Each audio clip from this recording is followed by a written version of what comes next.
কাজা নামাজ পড়ার সঠিক নিয়ম কোনটা? অনেকে কাজা নামাজের সঠিক নিয়ম না জানার কারণে নামাজ তারা ছেড়ে দেন। নামাজ কাজা হয়ে গেছে, 1 ওয়াক্ত 2 ওয়াক্ত নামাজ হয়ে গেছে, তারা নামাজই পড়েন না, কারণ সঠিক নিয়ম তারা জানেন না। আবার অনেক মানুষ আছেন যারা যেভাবে ইচ্ছা সেভাবে পড়তেছেন। কাজা নামাজের সঠিক নিয়ম কোনটা? কাজা নামাজটা কি? কাজা নামাজ হলো ওয়াক্তের নামাজ ওয়াক্ত ছাড়া কোনো বিশেষ কারণে একটু বিলম্বে পড়া বা অন্য সময় পড়া, এটা হলো কাজা। এই কাজা নামাজ আপনার যে কোনো কারণে হতে পারে, যেমন কারণবশত কারণে, আপনার ঘুমের কারণে বা ভুলের কারণে বা যে কোনো একটি কারণে আপনি নামাজটা ওয়াক্ত মতো পড়তে পারেন নাই। এই নামাজটা বিলম্বে আপনি কিভাবে আদায় করবেন, কিভাবে আপনি পড়বেন, কখন পড়বেন? আল্লাহ রাসূল সাল্লাল্লাহু আলাইহি ওয়াসাল্লাম বুখারীর বর্ণনায় বলেন, আনাস ইবনে মালিক রাদিয়াল্লাহু তাআলা আনহু হাদিসটা বর্ণনা করেছেন। তিনি বলেন, আল্লাহ রাসূল সাল্লাল্লাহু আলাইহি ওয়াসাল্লাম বলেছেন, তুমি যদি ঘুমের কারণে বা কোনো ভুলের কারণে নামাজ ওয়াক্ত অনুযায়ী না পড়তে পারো, যখনই তোমার স্মরণ হবে তখনই তুমি নামাজটা আদায় করে নেবে। যখন তোমার স্মরণ হচ্ছে, আরে আমি তো অমুক ওয়াক্তে নামাজটা পড়তে পারি নাই, আমি ঘুমাইছিলাম, ফজরের নামাজটা জাস্ট আমি পড়তে পারি নাই, এখন তো 6টা বেজে গেছেন, ওয়াক্ত চলে গেছে, এখন কি করব? আল্লাহ রাসূল বলেন, তখনই তুমি নামাজটা আদায় করে নাও, তখনই তুমি নামাজটা আদায় করে নাও, তুমি জোহরের জন্য রেখে দিও না। অনেক মানুষ আছে গ্রামগঞ্জে, এখনো অনেক মা বোনরা আছেন, অনেক পুরুষ ভাইরা আছেন যারা ফজর নামাজ কাজা হয়ে গেলে জোহরের জন্য রেখে দেন, যে জোহরের নামাজ আদায় করবো। আপনি তো এর আগে মারাও যেতে পারেন, মৃত্যুবরণ করতে পারেন, না আপনি রেখে দিবেন না, আপনি তখনই পড়বেন, আপনি তখনই নামাজটা আদায় করে নেবেন। আল্লাহ পাকের কাছে অনুতপ্ত হবেন, জানলাম আমি জাস্ট আমি নামাজটা পড়তে পারি নাই, তুমি আমার নামাজটা কবুল করে নাও। অনুতপ্ত হয়ে যখন আপনি তখন নামাজটা আদায় করে নেবেন, আল্লাহ পাক তখন সঙ্গে সঙ্গে আপনার নামাজটা কবুল করে নেবেন।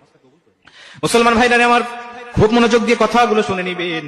কাজা নামাজটা কিভাবে আপনি আদায় করবেন, কোন সূরা দিয়ে আপনি আদায় করবেন, এর কোনো বিশেষ কোনো নিয়ম নাই। ওয়াক্তের নামাজ ওয়াক্তে যেভাবে আপনি আদায় করতেন, পরবর্তীতে বিলম্বে আদায় করলেও ঠিক সেইভাবে আপনি আদায় করবেন। আলাদা কোনো সূরা কিরাত নামাজের মধ্যে পড়তে হবে বিষয়টা কিন্তু এমন কোনো কিছু নয়, বা আলাদা কোনো নিয়ত বিষয়টা এমনও নয়। কিন্তু আপনি যে বিলম্বে পড়তেছেন এই নিয়তটা আপনার মধ্যে থাকতে হবে, আপনি কাজা পড়তেছেন এই নিয়তটা আপনার থাকতে হবে। আপনি জাস্ট টাইমে পড়তে পারেন নাই, এর একটা অনুতপ্ত আপনার ভিতরে কাজ করতে হবে।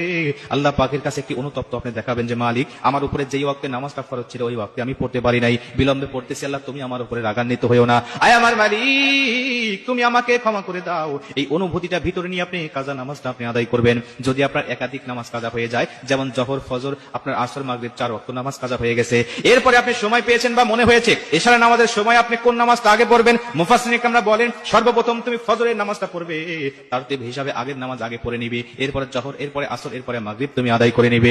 কথার কথা, আপনি ফজরের নামাজটা পড়তে পারেন নাই, আসর পারেন নাই, জোহর পারেন নাই, মাগরিব পারেন নাই, ইশারের সময় মনে হয়েছে মসজিদে চলে গিয়েছেন, গিয়ে দেখতেছেন ইমাম সাহেব ইশারের নামাজ শুরু করে দিয়েছে, তখন আপনি কোন নামাজটা আদায় করবেন? তখন আপনি ইশারের নামাজটা আগে আদায় করে নেবেন জামাতের সাথে, এরপরে আপনি সিরিয়াল মেইনটেইন করে নামাজগুলো আদায় করে নেবেন। মুসলমান বন্ধু আমার, আবার অনেক মানুষ আছে যারা জীবনে অনেক ওয়াক্ত নামাজ কাজা করে ফেলেছি।